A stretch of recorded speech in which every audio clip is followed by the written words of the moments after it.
नमल।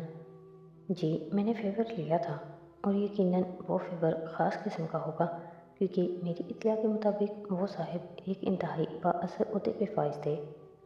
ऐसा ही है, हन्ना ने एतराफ़ किया।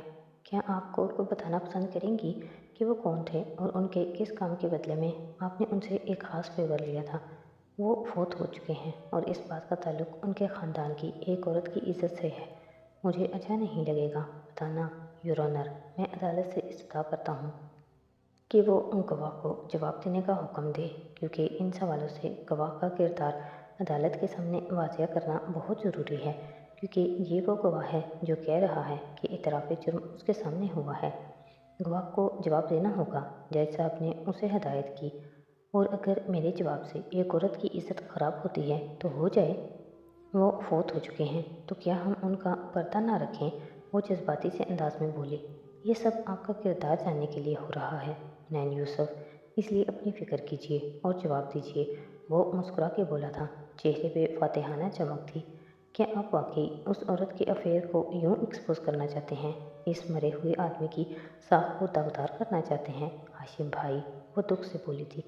I don't give a dam. उसने की आवाज़ निकाल के शाने उचकाए थे। लेकिन आप अगर चाहें तो उनके नामों की जगह उनका ओहदा बता दें। तो बताइए अदालत को कि वो साहब जिनका एक काम किया था आपने, वो कौन थे, किस ओहदे पे फ़ाइज़ थे? हुनैन ने उसकी आंखों पे आंखें जमाए 3 हरूफ बोले, IPP।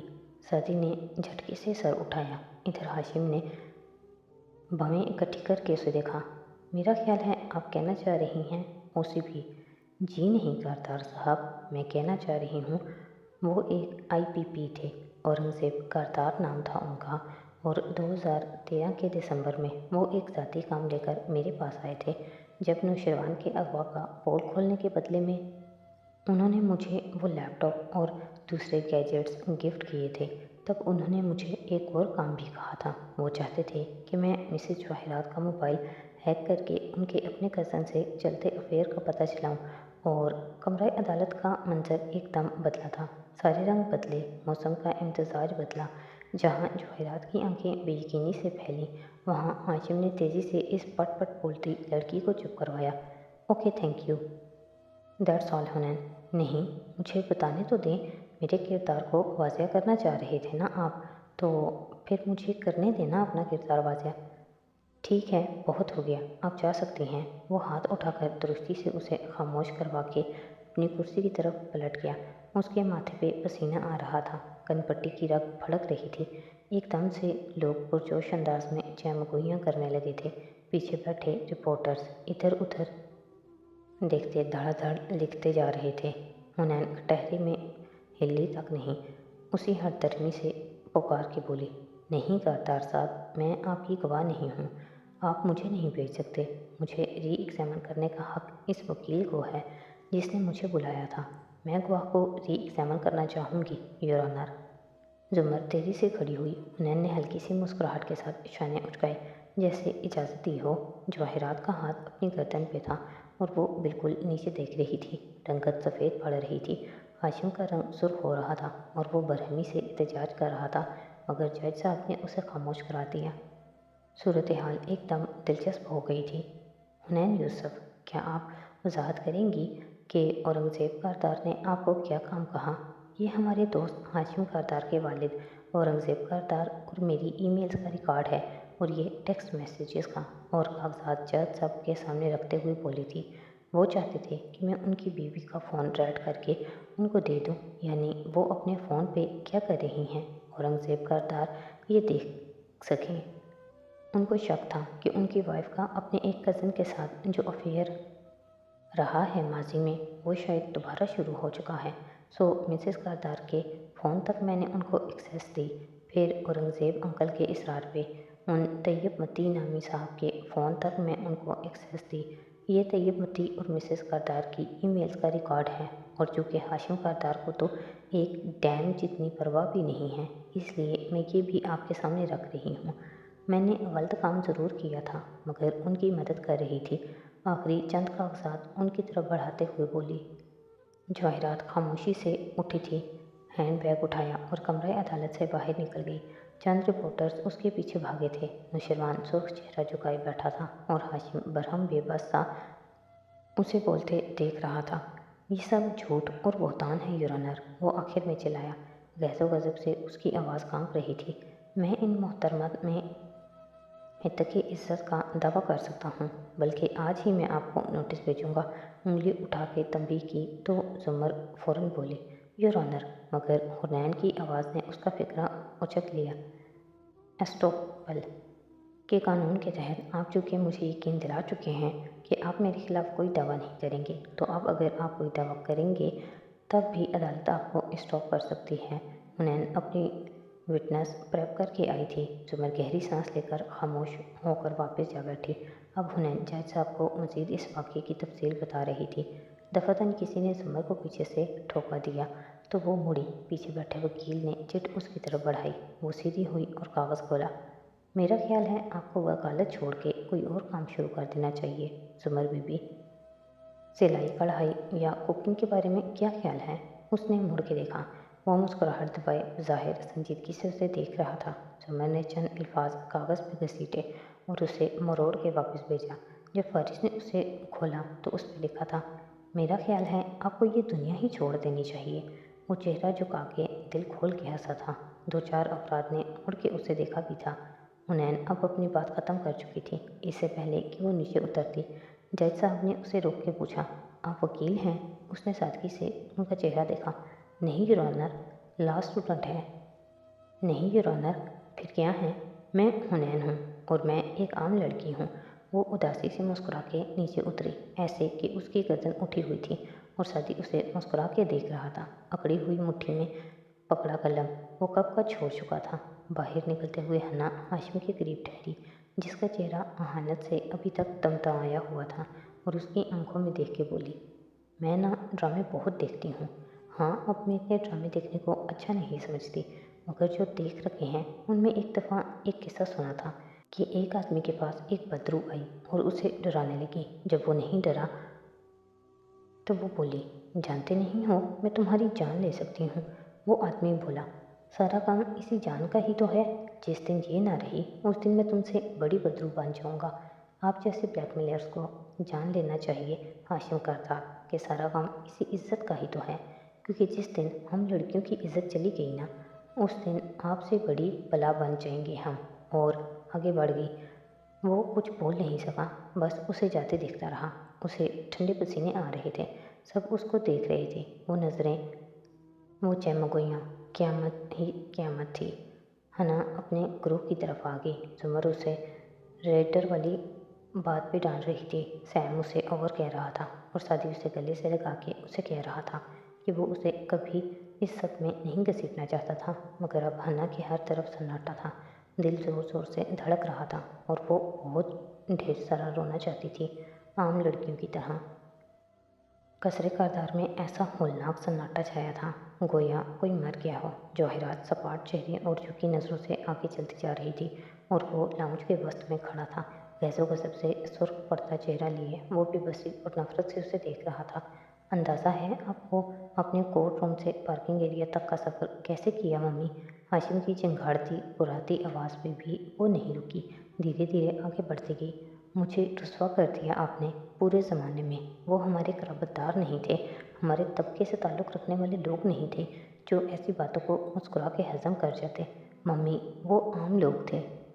वो वकील थे, जजेस थे। उनकी नज़रें, उनकी बातें। वो सर दोनों हाथों में लिए पागल हो रहा था। जवाहिरात चुपचाप आगे बढ़ती गई। रुख अपने कमरे की जानिब था। मेरा उन 2 टके के नीच लोगों के साथ रोज़ का मिलना था मम्मी। मुझे उनका हर दिन सामना करना होता है। वो मेरी वर्क प्लेस थी। मैं बार इलेक्शंस के बारे में सोच रहा था और आपने मुझे इस काबिल नहीं छोड़ा कि मैं उनको मुंह दिखा सकूं। आपने मुझे रुसवा कर दिया। जवाहिरात ने आहिस्तगी से अपने कमरे का दरवाज़ा खोला और अंदर चली गई। वो पीछे बोलता जा रहा था, और मैं जानता हूँ तैयब मती के बारे में, इसीलिए डैड ने मुझसे कहकर उसे जेल करवाई थी, क्योंकि शिद्दत जज्बात से वो बोल नहीं पा रहा था। जवाहिरात ने दरवाज़ा बंद कर दिया और वहीं फर्श पे बैठ गई। वो गुमसुम सी लगती थी। میرے مرے ہوئے باپ کو آپ روز روزہ کرواتی ہیں، کبھی ہارون عبید کے ساتھ، کبھی کسی تھرڈ کلاس کزن کے ساتھ۔ کیا ہیں آپ ممی، کیا ہیں آپ؟ وہ باہر کھڑا اسی طرح چلا رہا تھا۔ سیڑھیوں کے دہانے پہ کھڑی سونیا اسے یکٹک دیکھ رہی تھی۔ اس کا وجیح بہادر سا باپ ایسے کیوں اپنے حواس کھو رہا تھا؟ وہ چپ چاپ دیکھے گئی۔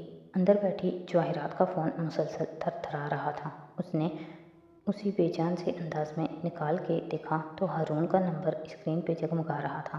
اس نے فون کان سے لگایا۔ بولو، گھٹی گھٹی شکست خوردہ سی آواز نکلی۔ میں افسوس کرنا چاہتا تھا، سنا ہے آج چھوٹے چھوٹے بچے تمہیں رسوا کر گئے۔ جواہرات، مجھے واقعتاً افسوس ہے۔ کیا میں تمہارے لیے کچھ کر سکتا ہوں؟ اس کی آواز میں آہٹ سی تھی، مسکراہٹ، فاتحانہ سا ناز۔ ہاں، تم بولتے جاؤ، میں سنتی جاؤں گی۔ جو غلاظت، جو باتیں کہنی ہیں کہہ دو۔ اس نے فون کان سے زور سے دبایا تاکہ صرف ہارون کی آواز سماعت تک ٹکرائے اور باہر چیختے بیٹے کی باتیں اس شور میں دب جائیں تاکہ تکلیف کم ہو۔ میری بیوی کے ساتھ بھی تم نے یہی کیا تھا نا؟ اس کو کہیں کا نہیں چھوڑا تھا، مجھے کہیں کا نہیں چھوڑا تھا۔ وہ آنکھیں بند کیے سنتی گئی۔ گرم گرم آنسو آنکھ سے نکل کے چہرے پہ گرتے رہے۔ اب بھی وقت ہے جواہرات، مجھے میری بیوی کے اکاؤنٹ تک ایکسیس دے دو، اس کی رقم، اس کے زیورات مجھے دے دو، میں تمہیں اس سارے اسکینڈل سے نکال لوں گا۔ تمہیں لگتا ہے میں ڈھہ گئی ہوں، ہار گئی ہوں؟ ابھی جواہرات کا دار باقی ہے، اس سے بڑے طوفان سے گزری ہوں، ابھی نہیں ہاروں گی۔ مگر تم بولتے رہو، میں سن رہی ہوں، وہ سپاٹ سے انداز میں بولی تھی۔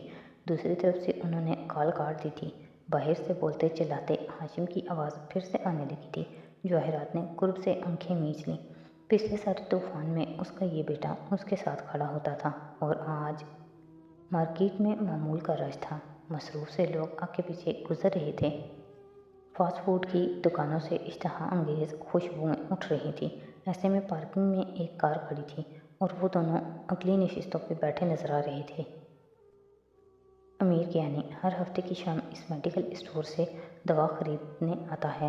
اس کی ماں کو کوئی کرونک بیماری ہے۔ آج ہفتہ ہے اور آج وہ آئے گا، مگر مسئلہ یہ ہے سادی کہ وہ کل صبح کی فلائٹ سے عمرے کے لیے جا رہا ہے اور حج سے پہلے نہیں آئے گا۔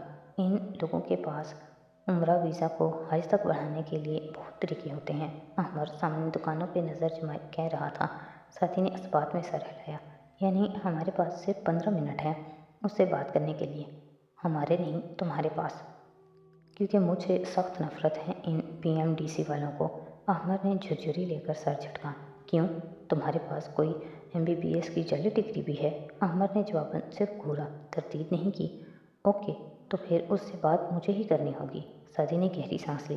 نہ صرف بات کرنی ہے بلکہ اسے راضی کرنا ہے۔ پیسے بہت لے گا، مگر یہ PMDC کا واحد کلرک ہے جو خفیہ طریقے سے ہمیں پاکستان کے تمام ڈاکٹرز کا ڈیٹا فراہم کر سکتا ہے اور ہم فیشل ریکگنیشن سافٹ ویئر کے ذریعے ڈاکٹر مایا کو ان لاکھوں ڈاکٹرز میں ڈھونڈ لیں گے۔ لیکن اس شخص کے علاوہ کوئی کلرک ایسا نہیں جو کاردارز کو نہ بتائے۔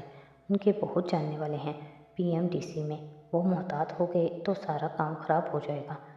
اگر آپ کی نصیحتیں بند ہو گئی ہوں تو میں جاؤں اور عمرے پہ جانے والے شخص کو رشوت کی پیشکش کروں تاکہ وہ میرا سچ ثابت کرنے میں میری مدد کر سکے۔ ایک تو تم لوگوں کی اخلاقیات سے میں بہت تنگ ہوں۔ احمد نے برا سا منہ بنایا۔ اس ملک میں کوئی کام بغیر رشوت کے نہیں ہوتا بھائی۔ میں اس سے اتفاق نہیں کرتا، اس لیے پہلے میں اسے باتوں سے منانے کی کوشش کروں گا۔ خدا کرے مجھے رشوت نہ دینی پڑے۔ اس نے کان میں آلہ لگاتے ہوئے دروازہ کھولا اور پھر سر پہ پی کیپ جماتے ہوئے باہر نکل گیا۔ اندر بیٹھے احمد نے اپنے کان میں آلے کو جمایا اور بولا، شاپ کے قریب کھڑے ہو جاؤ، وہ جیسے ہی آئے گا میں تمہیں خبردار کر دوں گا۔ آہستہ بولو، میرے کان درد کرنے لگے ہیں، وہ کر رہا تھا۔ احمد ہتھیلی پہ لگا مائک منہ کے بالکل قریب لے کر گیا اور مزید زور سے بولا تھا، تم سے ایک بات کرنی ہے۔ وہ جو جیبوں میں ہاتھ ڈالے سڑک کنارے چلتا جا رہا تھا، انگلی سے کان میں لگے آلے کو ذرا ڈھیلا کیا اور ناسمجھی سے پوچھا، کیا بات؟ تمہاری امی نے غازی سے کہا ہے کہ تمہیں سمجھائیں اب شادی کر لو، مگر اس کا خیال ہے بندے کو ایک نہیں 3 شادیاں کرنی چاہیے، اس لیے تمہیں سمجھانے کی ذمہ داری اس نے مجھے دی ہے۔ سادی ہلکے سے ہنس دیا، سر جھکائے وہ قدم آگے کو بڑھا رہا تھا۔ مثلاً کیا چاہتی ہیں امی؟ یہی کہ سارے پرانے تجربات بھلا کر شادی کر لو اور ان کو خوش کر دو۔ جب تک میں نوشروان کو سزا نہیں دلوا دیتا تب تک نہیں کرنی مجھے شادی۔ اب کہ وہ سنجیدگی سے بولا تھا۔ اس دکان کے قریب ایک اسٹال پہ رک کے میگزین دیکھتے وہ اب رکا کھڑا تھا۔ یار کیا مل جائے گا تمہیں اس بیچارے کو سزا دلوا کے؟ اس کی شکل نہیں دیکھی تم نے؟ مجھے تو لگتا ہے وہ بہت افسردہ اور نادم ہے۔ ندامت کافی نہیں ہوتی؟ اگر اتنا ہی نادم ہے تو اعتراف جرم کیوں نہیں کر لیتا؟ انتقام کا چکر کبھی ختم نہیں ہوتا ساتھی یوسف خان، اسی لیے میں انصاف لینے گیا ہوں، انتقام نہیں۔ وہ تلخی سے میگزین کے صفحے پلٹتا سر جھکائے بولا تھا۔ خیر، تمہاری والدہ جاننا چاہتی ہیں کہ اگر وہ تمہارے لیے کوئی لڑکی پسند کریں تو تم قبول کر لو گے؟ نہیں، اگر قید میں کوئی ایک حد پسند آ گئی ہے تو بتا دو، ہم نے یہ آپشن اوپن رکھا ہوا ہے۔ اب مجھے یہ بتائیے کہ اگر ساری ڈیلنگ اس آدمی سے میں نے ہی کرنی تھی تو پیسے کس چیز کے لیے تھے آپ نے؟ وہ میگزین میں چہرہ دیے بول رہا تھا۔